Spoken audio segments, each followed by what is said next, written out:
How to down slow speed of YouTube Shorts.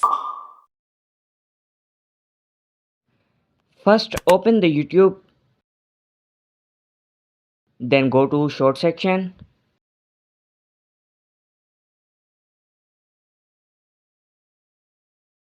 Now like any short, then go to your profile section and click on the like folder.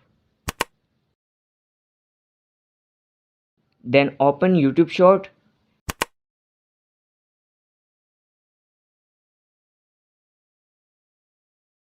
And go to setting option. Now press the playback speed option and set your speed to 0.75x. Now see your speed has slowed down. If you like the video, please like, subscribe and share.